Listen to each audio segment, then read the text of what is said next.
Hi, my name is Andrea Herbert, MD, and I'm here to talk about airway and intubation. Okay, welcome to intubation. So today we're going to go through my way of doing a step-by-step orotracheal intubation. So this is oral intubation. We're not going to do nasal. We're going to talk about the step-by-step, checking the equipment, checking that everything you have is prepared. I want to go over the dexterity of how I think the best way to hold and position your hands and doing manual dexterity, because oral intubation, this is a really eye-hand motor activity. So I'm going to tell you how I like to intubate, how I've taught medics over the years, and it's generally been well received and it works for me. So there you have it. So first thing is you're checking your equipment. So your equipment is your safety. So if you've checked your equipment, and preparation is key. So I say prepare to succeed. So basically what I'd like to do is the same way every time. Intubation is a life-saving maneuver.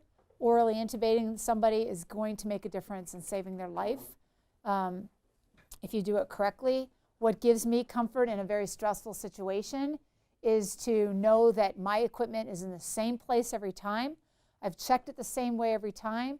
I grab the same equipment every time. You're going to find out what size blade you like and what kind of blade you like. So I'm just going to go over some basic pearls and words of wisdom for doing an intubation. So here's your airway roll. You want to have different sizes of ET tubes available, different stylets available. They're all flexible stylets, and we'll talk about that a little bit more. You have a handle and different choices of blades. There's curved blades, and then there's straight blades. So we're going to talk about it a little bit more in the video. So a straight blade is also called a what? Miller, good. And a curved blade is also called a Mac or Macintosh, okay? So I'm not here, I have no investment in either one. You need to try and practice on both. Definitely on the mannequins, practice with both. It'd be ideal if you can do intubations on live patients with both. I learned very early on that a curved Mac 4 is my go-to, and you'll hear from Ryan Wyatt, and I believe that's his as well too, and I really admire him tremendously, and he's an excellent intubator. So a lot of us in emergency medicine really like the 8. The 8. Remember I said an 8 ET tube is for a man. So a curved 4 Mac blade. And what do you see that's similar about the Mac that may be why it's ideal for intubating? Looks like a tongue, right? So perfect. So it follows the shape of the tongue, okay? It's really good for getting a big tongue out of the way.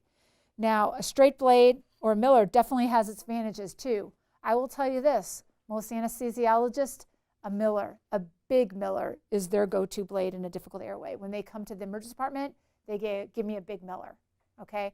So they like that because they really like to just yank the entire structures, the tongue, everything down to larynx out of their way, and a straight, long, straight Miller can really lift everything up and make the cords appear.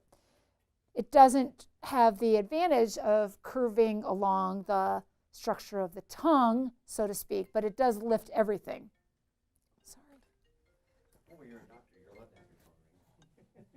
allowed to So just so you know, so practice with both. I like a curve 4 because I can get just about anybody intubated with a curve 4 Mac blade. Okay, a smaller mouth, I'll go for a 3. You can see the size difference. Okay.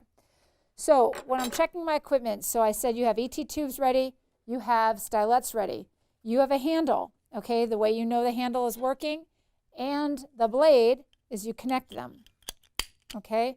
You want to see your light, that it's what? Light is white, bright, tight connection, okay? Don't pinch your fingers here, okay? Wear gloves when you're doing this, okay? And make sure you leave the light on long enough. If you're in a dark area or whatever, make sure that, or I should say if it's bright, it's harder to see if the light is bright, but really make sure the light stays on. Sometimes the light will blink in and out, and then you have to check to see and get another blade And if that doesn't work, then maybe it's the handle's fault. So you have to see if it's a blade problem or a battery problem in the handle. Okay, so you check, and this is fine. So this light's staying on. So I'm good to go. So you never do this. So you've checked your light and you feel like it stayed on bright, tight, white, long enough. You never do this. Okay, I don't care if you're just ready to intubate right now. You don't, that's poor technique. Okay, you close it. Okay, you don't leave the light on. Okay, because that's wasteful. And if it turns out to be a very difficult intubation and you're in there a long time, then you've now limited, if that light stays on for like a minute or two, you've now limited the lifespan of that bulb during your intubation. Because the worst thing is to lose your light right when you're searching for the cords, especially in a difficult intubation. So I check that I have the right blade, the right handle, the light is good, I have a good connection, I put it down. I told you I use for all men, and here I have a male mannequin, I'm going to give him an 8, okay? So if you're handed an ET tube like this, you can choose how you like to curve it. I like a gentle hockey stick, okay? That works really well for me. I think that is too angulated and too severe. And Elias, speak up anytime. Is this what you like, a curved hockey? Thank you. You must have been trained well. Okay, so some people will go like straight angle out like this, a 90 degree. I think that's very pokey and I don't like that. So I like to just have it like curved so it's not in my way, and I like a right angle like that. Okay, so it's not going anywhere, okay? You'll go over in the video at least 1 centimeter to 1.5 centimeters, the tip of the stylet from the eyelet or the end of the ET tube, okay? So if I do a good 90-degree angle, there's no way that this is going to migrate through the tip of the ET tube and potentially hurt the soft tissue of their distal trachea, okay? So then there's the balloon. So I've looked at my ET tube. I like my hockey stick configuration. I like my malleable stylet. It's not going anywhere. Then I check my balloon. So if the cuff is already deflated, you get a 10 cc syringe and you get a nice tight fit and you blow it up. Now you'll see that that didn't make this tight all the way, so you have to get some more air into it and blow it up until it's taut, come out. Some ET tubes, even though they're brand new, they may have a little tiny microscopic leak in the cuff. It's called a cuff leak. So what you want to do is not just blow it up and then deflate it and say, oh, it looked good. It's like blowing up a balloon. Oh, it went all the way up, and I'll just take it down now. You want to feel it. And you basically gently pinch, and there should not be a, like feeling a balloon, where you feel a balloon and you feel like some air is coming out of it. So it should stay taut like it is here. So as such, this is perfect, okay? You're not going to really hear the leak. You're going to maybe feel it and it gets softer and not as tight, and then that means there's a microscopic leak, okay? So I'm comfortable with the amount of air that there's not a leak, and then I get my syringe decompressed,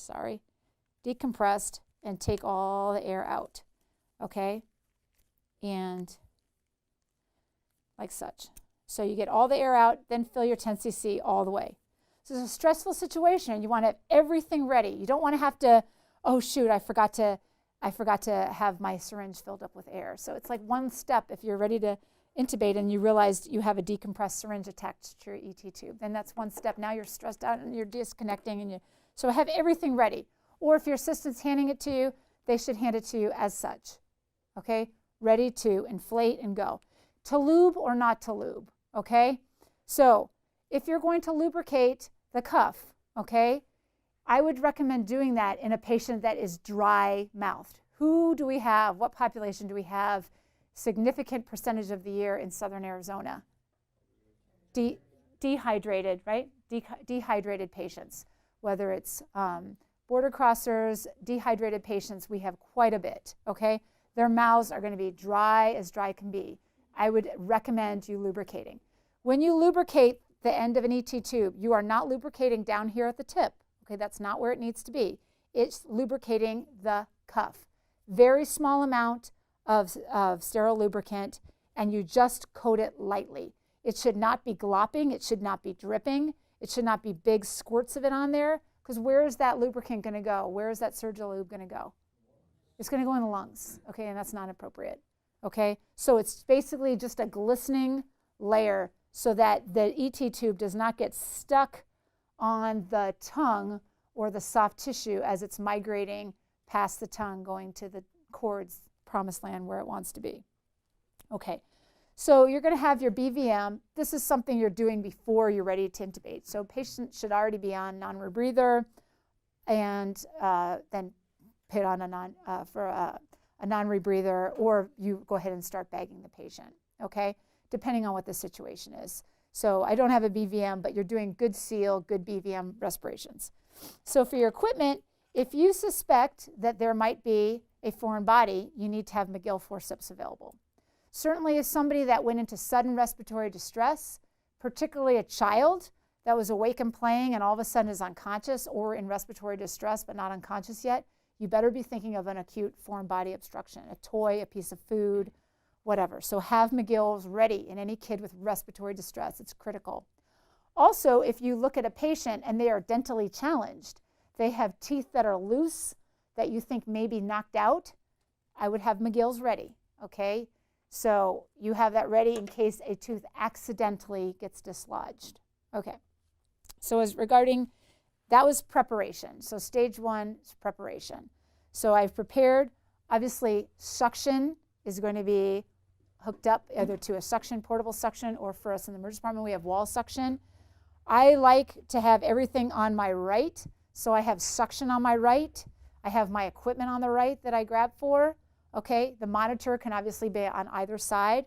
If I have a respiratory therapist, I'll usually have them on whether side is less crowded and such. But I have always had the suction on my right-hand side. So if I'm intubating in a stressful environment, on the floor, on a bed, on the ground, wherever, in the cafeteria, that I always know that if I had a portable suction, they would put it on the right-hand side, and that's where I'm used to having it. So no matter what stress I'm in, I know where my equipment is. So have everything ready. So I'm going to intubate him with a Curve 4 Mac blade and my 80 ET tube right here. So I have everything ready. So when you're ready, and I'm going to do it without the mannequin first so you can see my techniques. I want you, if you're standing and doing your first intubation in the emergency department, or if you're in the field on the ground with the patient, I want you to think that their head is here and you're standing at the head, and think that you want your angle of how you're holding your hand on the blade, your hand on the handle, that you want this to be in a 45-degree direction away into the world, okay? Your world could be in the emergency department in one of our ER rooms. Your world could be in the back of a truck. Your world could be in the bedroom of the patient's house when they're found on the ground next to the bed, unconscious, unresponsive. But I want you to think 45-degree direction of your thumb is part of the handle, and it's going 45-degree direction away from you. Because if you do that, you're going to find the cords, and you're not going to rock back and injure the teeth.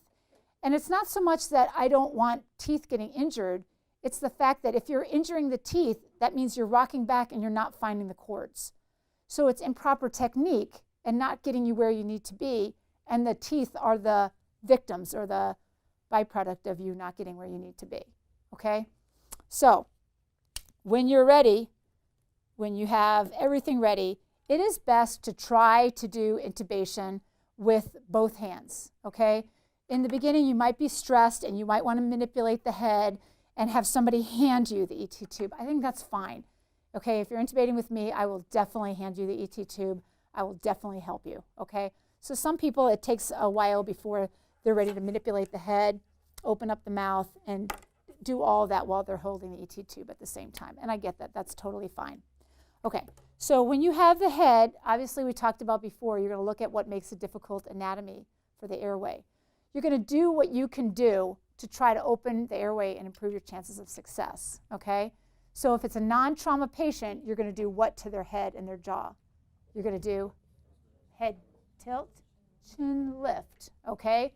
And you're going to find that especially in a patient that's decreased level of consciousness or certainly unconscious, where you pull their jaw, they're really going to stay that way, okay? So, so you pull out their jaw as much as they can. And then I like scissor opening, of course, with gloves, okay? So anytime you're touching somebody's mouth, you're obviously wearing gloves, and you have to be careful if you're not comfortable touching the inside of a patient's teeth. But a scissor opening really does help open their mouth, okay? So scissor opening, you're crossing your fingers, and it's really something you kind of have to see, or you can do it that way, but you really get more bang by just opening with scissors, or you can actually just pull down their jaw. And like I said, generally it will stay that way, okay? You're first gonna, of course, remove their dentures. Anything that comes out easily, you're never gonna struggle and try to rip out a bridge or anything like that because you think you have to get everything out before you orally intubate. If it comes easily, you take it out. If it does not, leave it in, okay? And be very careful. Some of these will cost like thousands of dollars, so you do not want to hurt their bridge. So you've looked and you've opened their mouth, you've suctioned them as appropriately, not aggressively, but suctioned so that you have a nice, clean, dry, pristine mouth to go into, okay? Recognizing if they have a big tongue, okay? So the technique is this. So when you're ready to go in, that's when you turn your light on, okay? You're ready to go in. The head is here. Everybody does it the same way. It's uniform, that you hold the laryngoscope with your left hand, the tube with the right hand, whether you're right-handed or left-handed. Do not hold like this, okay? You've lost your dexterity if you're holding too much on the blade. Definitely don't do this, and I see a lot of people do this in the beginning. They think their whole hand needs to be on the handle. It's really right there in the middle. This is like the crotch of the laryngoscope blade and handle. I like to have my hands right there, and I make my thumb part of the handle. So this is all one unit, and this is so helpful if you're intubating in the back of the truck without me even being in the back of the truck. I know this is the way to do it, because if the truck is moving, you're going fast, you're going code 3. If you are moving, your whole hand and the blade moves as a unit. If you're like this, you're going to knock it inside their mouth and damage teeth and damage the mouth, because you're jerking with your wrist and your hand is causing damage inside because you don't have good control over the blade inside the mouth. So best control is if somebody knocks me, very little movement, because I don't have a vice grip, but I have a secure grip because I'm gripping at the union of the handle and the blade. Does that make sense? Okay, so think of it this way, that you are, as a unit, you are holding it at the crotch of the blade and handle, nice and secure, and when you go into the mouth, after you've done your scissor opening, mouth should stay open, you open the right corner of the mouth and you sweep to the middle. Almost always, every paramedic on their first attempt to intubate goes straight into the mouth, okay?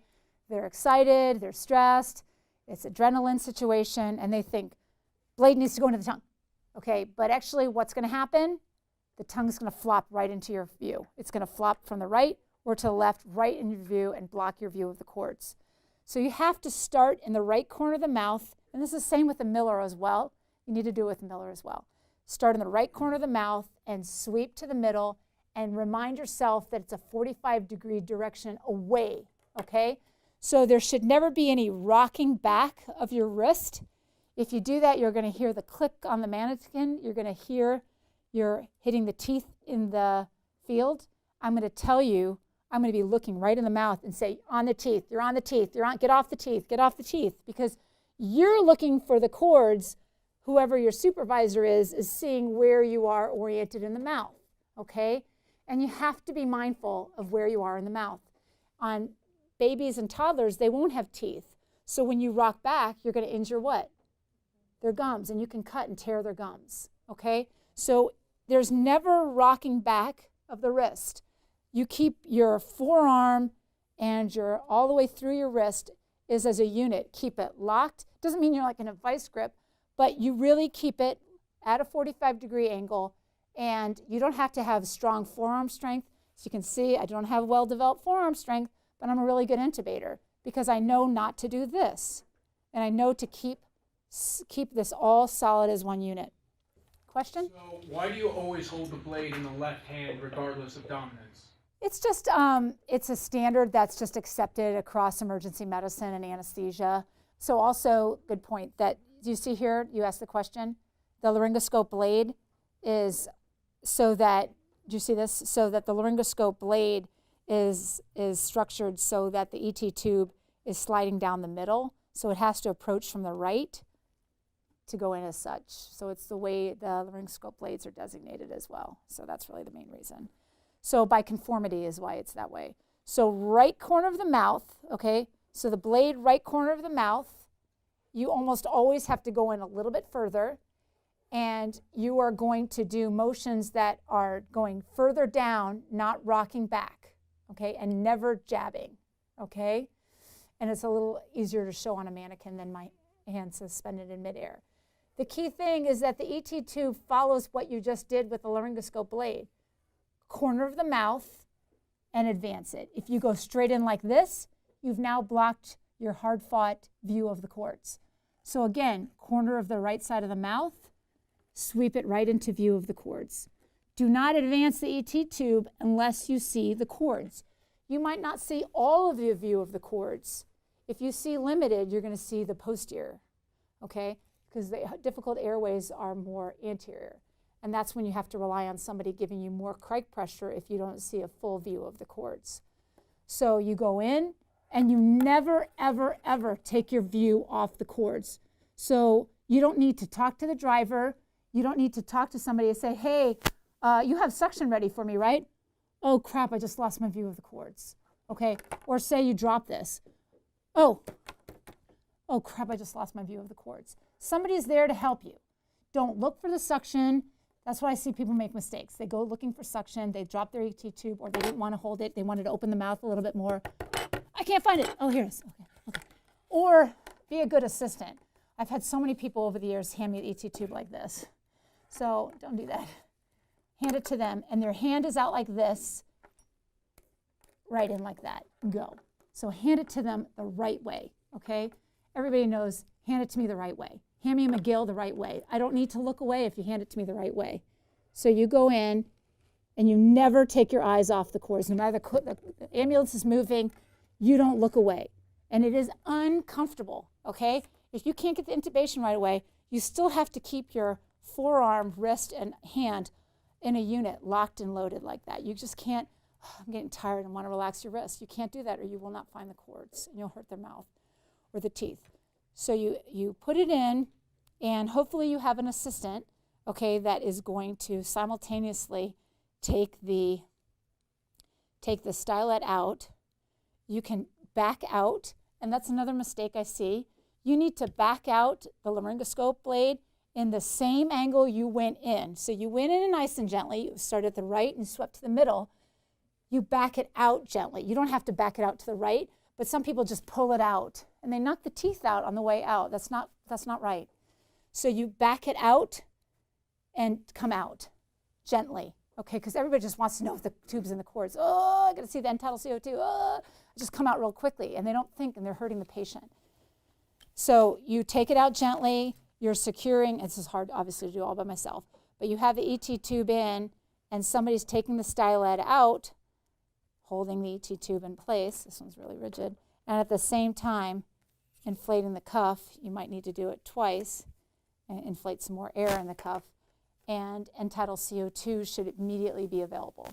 Easy cap, really nice and fast. What's the color change mean? What's good, what's bad? Gold is good, purple poor. Okay, so yellow or gold is good. How many breaths do you need to have reliable, good color change? How many? At least 3 to 5 breaths. It really should be at least 5. Okay, the more the better, in other words. Okay, so what was I also going to say? So the securing in the field, you're going to have marketed tube securing devices. In the ER, we have respiratory therapy do it with taping the tube, and you can watch them do that. So means of confirming that you are intubating the patient correctly, that there's good ET tube placement in the trachea, not in the esophagus. What's the number one most accurate way that you can confirm your ET tube is in the trachea? Capnography. Okay, if you don't have a capnographer, easy cap is just fine too. Okay, capnography is better because it's measured electronic data rather than an easy cap. Easy caps can be old. They could have malfunctioning from the manufacturer. The chemical could be old or desiccated and not change color. If you think you did an excellent intubation and you saw the ET tube go through the cords and your easy cap is reading purple, I would suggest you get another easy cap. Okay, break up another bag, it's fine. In general, I'm going to tell you this. Do not take out an ET tube that you witnessed it go through the cords and you did not have any suspicion it was dislodged. You can put a tube through the cords and then all of a sudden your ambulance takes a big turn and you hadn't had it secured yet and your hand pulled back and you pulled the ET tube back. Or unfortunately, I see the medics when they're transferring the patient from the ambulance gurney to our stretcher in the emergency department, that tubes get dislodged then, okay? They're like, who's got the tube? Oh, I've got the tube. And somebody grabs the tube as the patient's being transported over to the bed. And all of a sudden, then the tube's like hanging out this much. And I'm like, oh my God, nobody secured the tube, okay? So it's patient movement or your hand moving when you reached for something. You had a hand on the ET tube, but you reached for something and you didn't realize that part of your body stretched when you reached for something in the truck. And so that's how tubes, it's not meant to be. It wasn't intentional most of the time, but it happens that tubes get dislodged. And they maybe just get dislodged where the balloon goes just right above the cords, but or it goes higher up in the oral pharynx, and that's not where we want it to be, okay? So we want the balloon past the cords, all right? So fogging of the ET tube is good to note and important medically legally that you see fogging of the ET tube, okay? Breath sounds bilaterally and equally over both lung fields you need to document. No breath sounds heard where? Over the stomach or epigastrium, right? Okay? Those are all important, but the most accurate medical legal definition of a secured endotracheal tube is end-tidal CO2 capnography, better than easy cap, okay? Quick question. So you talked about the order of, you get it in, you pass the cords, and then you secure. Yes. Can you touch on for them when they let go of the tube? Right. So it's hard with me by myself, but it's kind of all. Why don't you come up here with me? So, so when you are inflating, there's three things that need to happen kind of at once, because if you have help, you can really do it all at once. So you've got the blade in, you've got the ET tube through the cords. You can have, if you're by yourself, a lot of people hold two, and Ryan will show you some techniques because he's by himself, obviously, a lot in the helicopter, so that you blow it up and then you get rid of that and you can hold them both together. So you definitely need the balloon up. Okay, you're not going to be able to feel it when it's in, but you need the balloon up, and you do not take the stylet out until the balloon is up all the way. So always think, I see the cords, I blow up the balloon, and then the rest kind of happens at the same time, that the stylet comes out, and you want to hold that like that. You want to hold this stylet. I mean, the right here, like that, yes, yeah. Ma'am. So I'm in, and the ET tube is in, and I blew up the balloon. So coming out and taking the stylet out, it's pretty much at the same time. I certainly usually come out first because it's so crowded in there and there's so many hands in there. So it helps to get the laryngoscope handle out first. So I come out, I close this off, and then usually, like I said, I have a ton of help, but somebody holds the ET tube and takes the stylet out, okay? So that actually kind of can happen simultaneously. But what can't happen, this has to go first, okay? So if you think about it, if you're pulling out a stylet out of an ET tube that you don't have the balloon up, what can happen? You pull the tube out on top of the cords, okay? And then you realize it, then you blow up the balloon, and then the balloon might be above the cords or at the level of cords, and it'll hurt the cords if you blow up. So just be gentle getting the stylet out. It usually comes out pretty readily. And another trick of the trade is when you're holding an ET tube, and I'll just have you be ready for my assistant, when you help me with the mannequin here, that it is very important to watch where your hands are on the patient. You need to be respectful, and you need to not hurt the patient. You don't mean to, but I don't want to see any of this. So when you're getting ready to intubate the patient, I don't want to see any of this. Like, okay, you ready? Everything ready? And you're just, like, this is not a table, okay? Their faces are not, and you'd be surprised, okay? Their face is not a table. It's not a landing place for your hands or your tools or your instruments and stuff like that. So what you can do is you can have your hands around their face and definitely be ready, okay? And let me get my hockey stick back again. We'll do it on the main mannequin here. And so you can definitely be ready. So I've been bagging, the BVM comes off.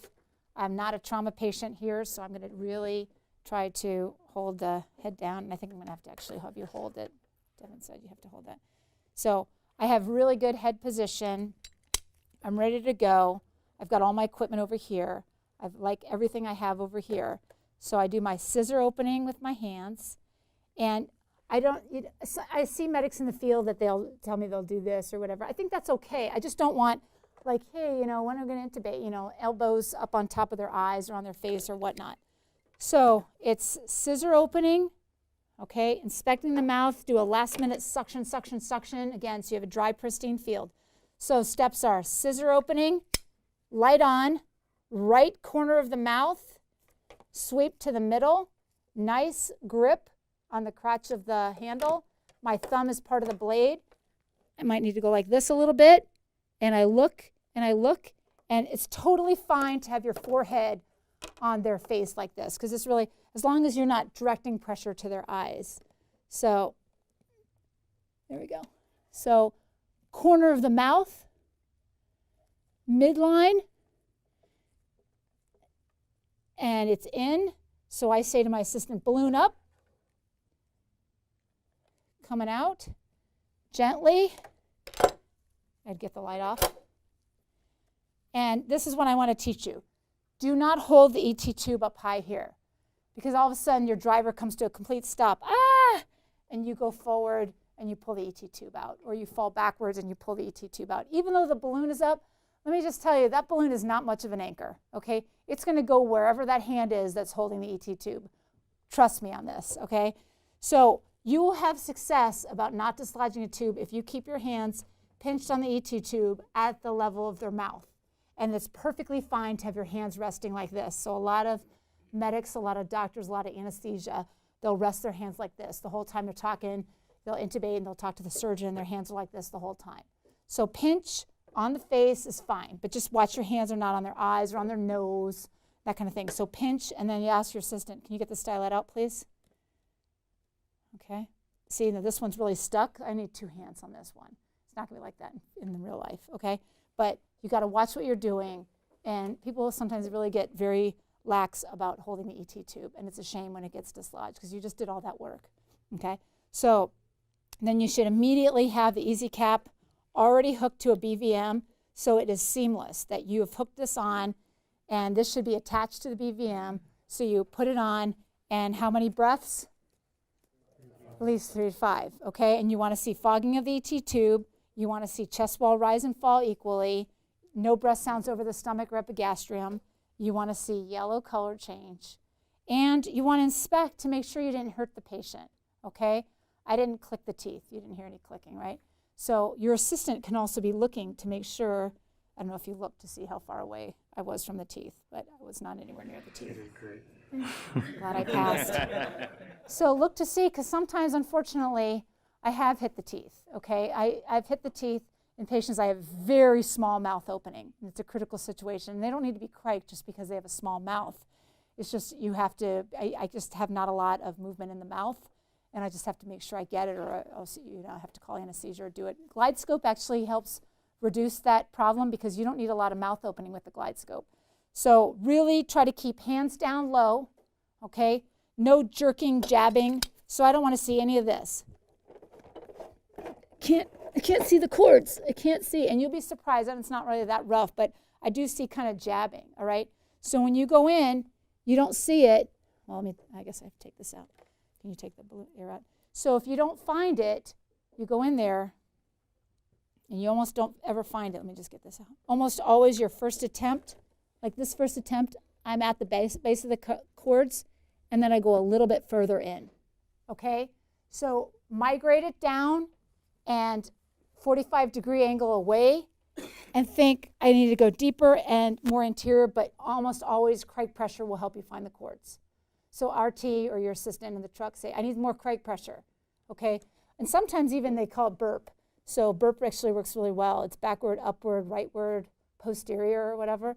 So just putting a little upward pressure can make the cords pop into view. So anesthesia likes the burp. So anyway, and then you find the cords, okay? Suction when you need to. Don't think you can only suction before or after. There's plenty of times I'm in there and have a view and then I lose it because of pulmonary edema fluid or vomit. So suction, but again, never take your eyes off the cord. Suction, okay, tube, okay? So don't take your eyes off. Suction if you need to, if you're losing your view. Somebody tells you the sats are dropping, get out, okay? You cannot let your ego get in the way. It's very frustrating, especially you think, oh, the doc's only gonna let me have one chance. And we say, the sats are 90. Okay, and I tell you, keep going. And then I say, the sats are 84. Okay, you need to come out. You need to come out, okay? When the sats are dropping, patient's not doing well, it's taking too long to intubate, or the patient's deteriorating, or both, okay? So if somebody tells you the sats are dropping or they're developing a new arrhythmia, you need to be mindful about that. You need to park your ego, and you need to get out and let somebody more experienced do it, okay? Questions? Do you have any recommendations for when they verbalize as they're doing, what they're seeing? I think that's fine. For me, usually it's, what do you see? What do you see? Do you see the cords? Do you see the cords? Do you see the cord? Because I think it's really, it's vomit, or it's blood, or it's fluid, or it's foreign body, or pulmonary edema fluid, that there's something above, or they just usually just don't see the cords right away. And a lot of it is because a lot of patients have to have their head really manipulated good. And we have a trick that anesthesia and ER doctors do is we roll up a towel and put it between their shoulder blades, and that actually makes their cords pop out. So we'll do some tricks to make their cords come out. So when I can't see the cords, there's things that we do in the ER. So I need to know if you can't find the cords, because maybe I can't either. Maybe I think it's an easy intubation, you get in there and you can't find the cords, and then I go in there and I look and I'm like, crap, I can't find the cords either. Okay, let's bag them up, let's roll them over, let's put a towel between their shoulder blades, and a lot of times that helps, okay? This is for doing a direct laryngoscopy. Like I said, the glide scope is really making this almost obsolete, okay? Because the glide scope really finds the cords for you. The only time the glide scope lets you down, difficult airways, bloody, fluid-filled airways, because you just can't, because you're depending on a video. So if your view is blocked by fluids coming up, you have to suction as fast as you can see on that video. It's often better to be actually in there yourself doing a direct laryngoscopy when there's a fluid-filled field, shall we say. Most patients are going to be between 20 to 24 centimeters, okay? So that's really important, and I'm sorry I passed by that. So you want to say how many, you want to, for documentation purposes, what size tube and where the tube is at the teeth or at the gums or at the lips. You can make a choice. If they have teeth, we generally, by tradition, say 20 centimeters at the teeth with an 8.0 ET tube, no complications, okay? Or if they don't have teeth, then you say at the gums or at the lips. But teeth and gums are a little bit more accurate because the lips obviously kind of move, you know what I'm saying? So yeah, that's the standard. So if you go and see your partner did intubation and you see this much, you see it like really buried, see just the cap of the ET tube, so to speak, at the level of the mouth, then you know what? That it's what? Right main stemmed, okay? So that's also important. So any intubation, it's your job as a medic. It's really not good care if you have not auscultated that patient before you've intubated him. You need to listen to the patient's lungs before you intubate, because you have to know what they are before, so you know what they are after you've done an intervention. And there's not much bigger interventions than intubating the patient other than cracking them, putting a chest tube in, or cutting open their chest. Or, you know, so that's a major intervention in the patient. So you want to know what their lungs were like before you intubated them, and therefore what afterwards, okay? Because if their lungs were perfectly equal bilaterally, and then it was your first intubation, and you don't hear good lung fields over the left, or just a bit diminished, but they're good on the right, you've probably right main stem the patient, okay? And like I said, it's not the end of the world, but it's not perfect, and we want to just make it a little bit more perfect. So as soon as you pass the cords, then that's when you pretty much know that you're in, so you just pass the cords. Very good question. Thank you. I didn't go over that either. So as soon as the ET tube, you see it, go past the cords, stop. And that will prevent you from right main stemming the patient. Because I think that's what happens. A lot of people are so excited or stressed. They see the cuff go past the cords, but they think they've got to keep going. And that's not. You just go past the cords. But making sure it's past the cords. You don't, it's not like just a few millimeters. Like, get it past the cords. But don't go further than that. And a lot of people just shove, and then it's going to be right main stem. So it's a very good point. So as soon as the cuff is past the cords, you're good. And if you're pulling up to the hospital, the first thing we're going to do, obviously checking ABCs and this patient's stable, we're going to get a chest x-ray. Anybody that rolls in intubated, we're already calling respiratory therapy, and we're calling x-ray to get a portable chest x-ray. And the doctor sees it within 10 minutes. So we'll know right away if the patient's right main stemmed. So really good points. Thank you. If you suspect the right main stem and you back up ET tube, should you deflate the cuff and pull out, or Okay. should you? Yeah, so in the field, I don't prefer that US students, that I don't want you manipulating the tube in the field, okay? So that needs to be done by a senior medic, and in the hospital, you're gonna only do it under the supervision of a physician, okay? Because it can be backed out too far. So when we see it right main stemmed on the chest x-ray, or somebody from the field brings in a patient and I see that this is buried to here, I'm going to pull the ET tube back out some more because I know it's right main stemmed. Whether I hear decreased breath sounds or not, the tube should not be buried like that, okay? So, so it is always deflated first. So that balloon has to be deflated because you're pulling back. So you don't do any manipulations with the tube forward or backward or anteriorly or posteriorly without having the cuff deflated, okay? Or else you could hurt the inner linings of the trachea and hurt the tracheal rings. So it has to be completely deflated, and then you manipulate the tube. And the respiratory therapists in the hospital, they're the ones doing it. The physicians can do it, but usually we'll say to RT, pull back the tube 2 centimeters. It's right main stemmed, or it's at the carina, pull it back 2 more centimeters. So does anybody know the perfect place for ET tube placement on a chest x-ray? It's about 2 to 3 centimeters above the carina in the distal trachea. Okay, and that gives excellent adequate oxygenation to both right and left main stem bronchi. Exactly where do you want to seat the tip of the Mac blade when you go in? Okay, so you want to, as you're going from right to the middle of the tongue and sweeping, you want the tip to go down straight midline as far as you can go to reach the cords. So you're hoping the tip, whether it's the Mac blade or the Miller blade, to reach just to the level of the cords. It's just not long enough usually to go past or through the cords. So it's designed for a length like this for a reason, for adults.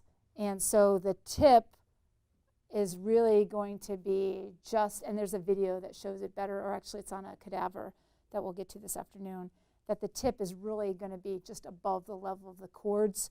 So you have a view of the cords hopefully staying open because the patient is unconscious or because you've paralyzed them. And so that the cords are right below the tip of your blade, and you can see it with your hand locked. And you might get tired. Like I said, I don't have much forearm musculature, but I don't care if I get tired, and I can hold my forearm like this for a long time if I have to do multiple intubations and I don't have any help. If anesthesia in the middle of the night is doing a case and I'm the only one that can intubate in the hospital, I've got to be the only one that can intubate in the hospital, okay?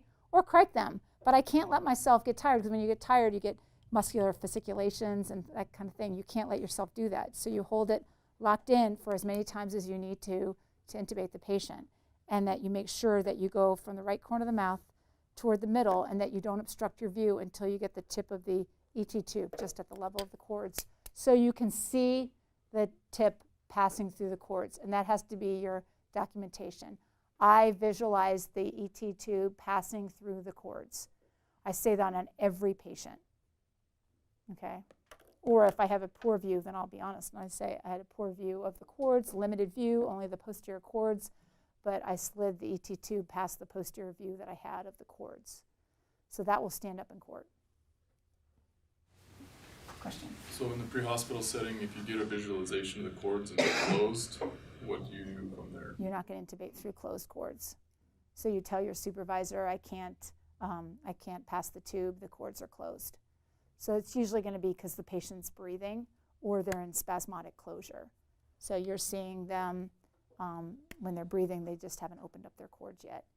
Often if you can wait a few seconds, if they're waking up or they're awake, then the cords will open back up. But generally, you're going to be only intubating patients that are unconscious or they're done through RSI from somebody else that is trained in RSI. So generally that'll be in the emergency department more than it would be in the field. What about anaphylaxis and swelling? Okay, so in anaphylaxis and swelling, you're gonna, and we did talk about that. So what size tube are you guys gonna grab for anaphylaxis? Okay, you're gonna get a smaller one. Okay, so a woman you could get a 5 and a man you get a 6. So 2 sizes down, or half size, or a couple half sizes. So, and you have to be, in anaphylaxis, you really get 1 shot. Okay, like I told you about my trauma patient with the laryngeal fracture, that the trauma surgeon was standing over and said, you have 1 shot, like meaning he really didn't even want me to try. Little confidence. So you have 1 shot in trauma to the neck, you have 1 shot in anaphylaxis. Smoke inhalations, those have also been one of my most difficult intubations, where they're really swollen and soot all the way down to their cords. I've had to dig out soot I've dug out soot with the McGill forceps. I've made a tunnel and just burrowed and made a quick tunnel and took soot out and then intubated through that. Of course, I could have criked them, but I was pretty fast, so I got it that way. So there's different ways to do that. Certainly going straight to a crike one, that would be fine too. So be mindful of swelling, be mindful that there's intubations that you're only going to get 1 attempt, and the most senior person should do it. Any other questions? No? Thank you. Thank you, Devin. Thank you.